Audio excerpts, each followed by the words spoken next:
Bom dia, pessoal, tudo bem com vocês?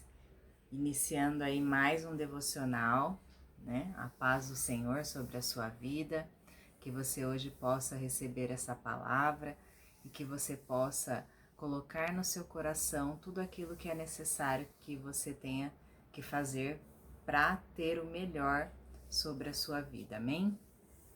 Então, hoje é a continuação do Êxodo 6, né?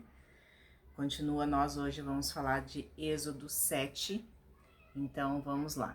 Então o Senhor Deus disse a Moisés: Vou fazer com que você seja como Deus para o rei, e Arão, o seu irmão, falará por você como profeta. Você dirá a Arão tudo o que eu mandar, e ele falará com o rei, pedindo que deixe os israelitas saírem da terra dele. Mas eu vou fazer com que o rei fique teimoso, e farei muitos milagres e coisas espantosas no Egito. O rei não vai ouvir vocês, porém eu farei com que caia sobre ele um castigo terrível, e levarei para fora do Egito os meus exércitos, isto é, o povo de Israel. Quando eu levantar a mão contra os egípcios e tirar do meio deles os israelitas, os egípcios ficarão sabendo que eu sou o Senhor. Moisés e Arão fizeram tudo como o Senhor havia mandado. Quando falaram com o rei do Egito, Moisés tinha 80 anos e Arão 83. Arão e o bastão. O Senhor Deus disse a Moisés e a Arão: Se o rei do Egito mandar que vocês façam um milagre, você, Moisés, dirá a Arão que pegue o bastão e o jogue no chão na frente do rei. O bastão virará uma cobra.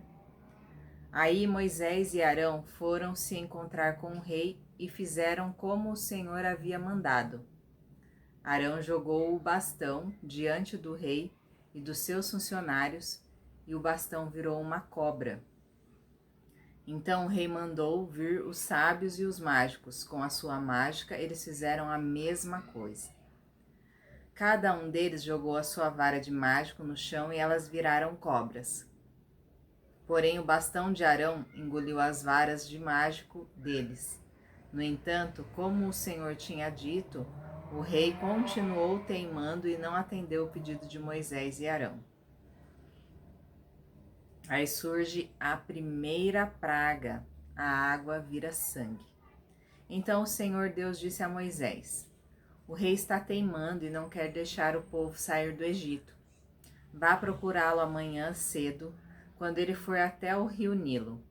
Pegue o bastão que virou cobra e espere o rei na beira do rio. E diga-lhe o seguinte: O Senhor, o Deus dos Hebreus, me mandou dizer-lhe que deixasse o povo dele ir embora para adorá-lo no deserto. Porém, até agora o Senhor não obedeceu à ordem de Deus.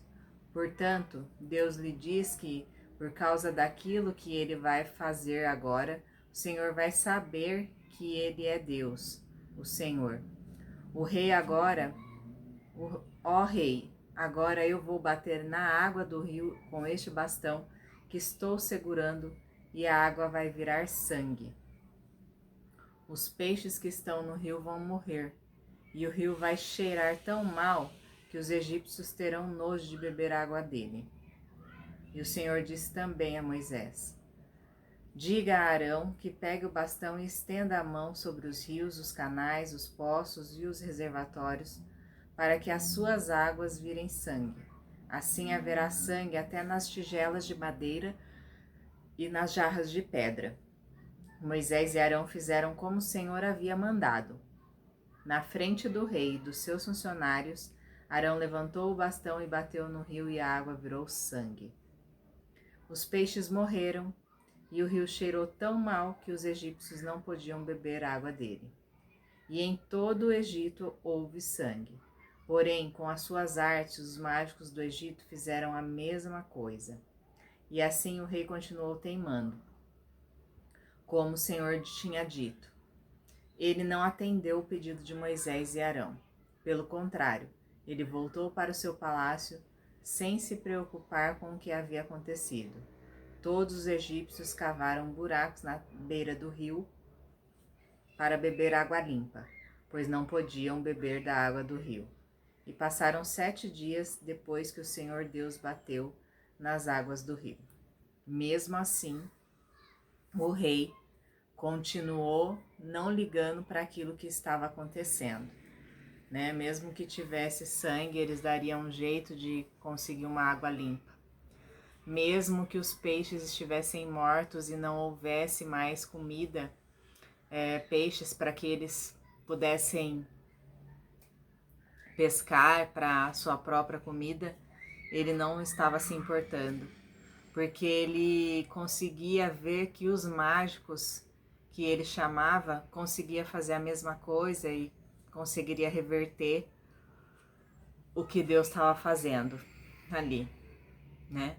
E hoje, muitas das vezes, a gente deixa de acreditar no que Deus está fazendo para acreditar em outra coisa, que não é agradável ao Senhor.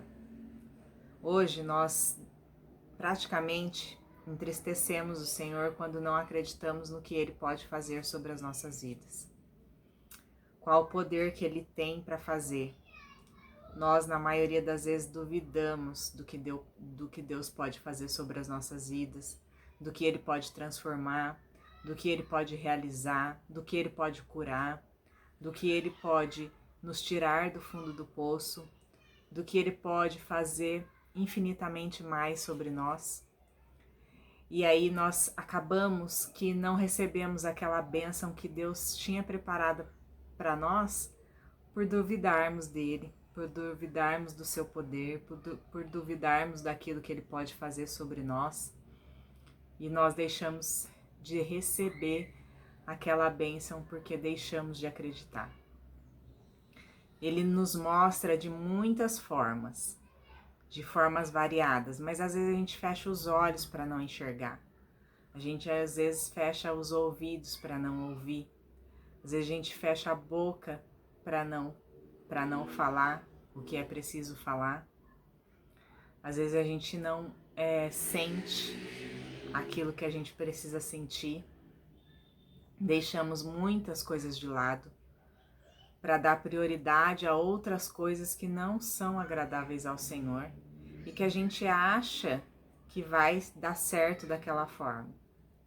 Mas existem caminhos longos e existem caminhos curtos. Os caminhos curtos costumam ser os mais fáceis, os mais breves, os mais rápidos, né? E que muitas vezes a gente acha que aquele caminho é o melhor caminho. Não, ele não é o melhor caminho. O melhor caminho é o caminho mais longo, onde você vai passar por lutas, onde você vai passar por provações, onde você vai passar por grandes decisões, onde você vai plantar para poder colher lá na frente. Quando a gente planta um pé de milho, por exemplo, no outro dia ele já vai estar com milho? Não, né? Ele vai primeiro ter o seu preparo, o seu crescimento, as suas folhas verdes, tudo aquilo que é necessário para que você tenha uma colheita bem sucedida de um milho bem amarelinho, brilhante, que vá ter um sabor gostoso. E qual que você prefere seguir? O caminho rápido e curto, que é aquele caminho amargo no final, que você não sabe aonde que você errou, que foi rápido demais e aquele caminho, na rapidez que ele foi até então, estava sendo ótimo, mas no final ele vem aquele doce, aquele final amargo que você não consegue nem sequer engolir. Ou você prefere aquele caminho longo, onde você vai passar por lutas, provações, grandes decisões, batalhas, às vezes choro, dificuldade, lágrimas, uma coisa que dá uma dor no seu coração, mas que no final você consegue comer aquele milho docinho, gostoso, macio, amarelinho, cheio de grãos e com um suave, doce, uma coisa que você fala assim, foi libertador ter comido esse milho gostoso.